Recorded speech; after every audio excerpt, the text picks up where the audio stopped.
এইটো এটা আপোনাৰ বনোৱা হৈছে গুৱাহাটী চাংচাৰি। এইটো ৰেষ্টুৰেণ্ট হয়। এই তলৰ আমাৰ ইয়াত লাগিব চেকৰ প্লেট। এই ওপৰৰ ফালে চাইছেনে আপোনালোকে?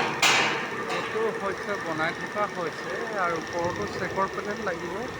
সম্পূৰ্ণ এয়া আপোনালোকে চাওক বনাই থকা হৈছে। আপোনাৰ ইয়াত 50 বাই 50 পাইপ স্কোৱাৰ পাইপ ফিটিং কৰি থকা হৈছে। চাইছেনে আপুনি? তলত এইটো ঠিক একে ধৰণৰ তলতো লগোৱা হৈছে। তলত সেই আগত আপোনালোকে অলপমানকৈ দেখি পাব। এইটো আমি বনাই আছোঁ কাৰণে ইয়াত প্লেট লগোৱা নাই। যেতিয়া সম্পূৰ্ণ তলটো ওপৰটো বনাই হ'ব, তলত সম্পূৰ্ণ চেকৰ প্লেট লগাই দিয়া হ'ব। ইয়াত আছে 100/50 চেনেল। পোষ্টটো হৈ গ'ল আপোনাৰ 60/60।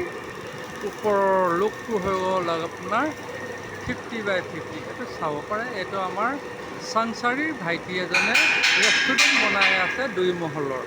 তো যেতিয়া আপোনালোকৰ সম্পূৰ্ণ হ'ব, আপোনালোকক মই ভিডিঅ'টো আপ টু ডেট কৰি দিম। এইটো হৈ গ'ল ৰেষ্টুৰেণ্ট 2 মহলৰ হ'ব।